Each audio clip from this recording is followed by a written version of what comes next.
very physical, kind of slow start, and then I thought the last 12 minutes of that first half and the first probably 8 to 10 minutes of the second half, we did a lot of good things. We defended pretty well, rebounded the ball well, especially on the offensive end. Offensively, did some good things, and then we just kind of didn't defend. Fouled again, 16 free throws in the second half. I think they were in the bonus with 9 minutes to go. Some defensive breakdowns in terms of losing some guys, and just offensively then a little bit out of sorts, just taking some tough, difficult shots without the ball movement that you need to have and the ball movement that we had. And recognizing the man or zone and then attacking it from there. Struggled at times with that. And then, there's times you just got to dig down, get in a defensive stance, and not let them get to the basket.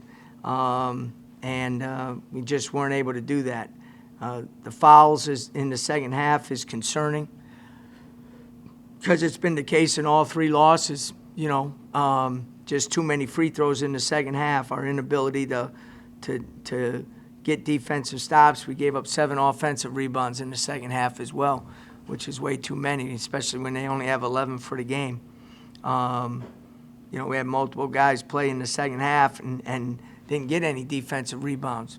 So, it's frustrating just due to the fact of the closeness of the games and being right there and not being able to finish it. But it's tough to finish it if you got to be really disciplined in this league. You got to be disciplined on defense. You got to be disciplined on offense.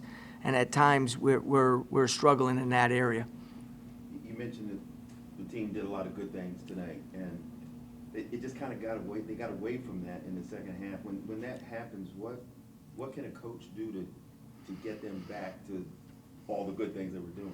Yeah, I mean, obviously you communicate it, you talk about it, you show it during the timeout or whatever the case might be.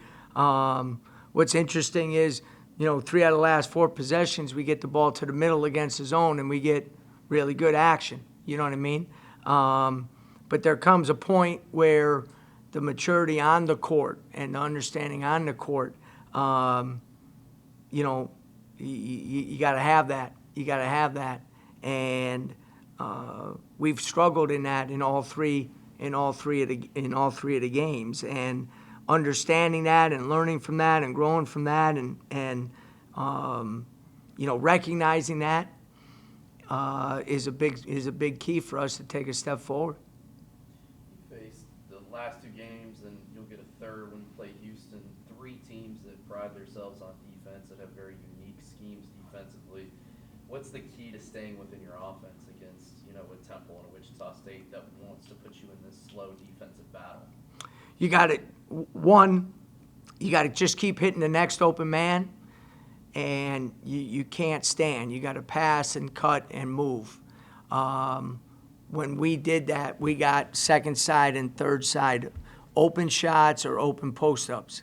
And then the other thing that happens when you do that, the defense is broken down enough where even though they're good defensively, you got lanes and avenues to go offensive rebound. We got 18 offensive rebounds tonight. You know what I mean? So the challenge is against a team that, Wichita pressured us to start the game. Then kind of went out of that and played some zone and mixed up and different things.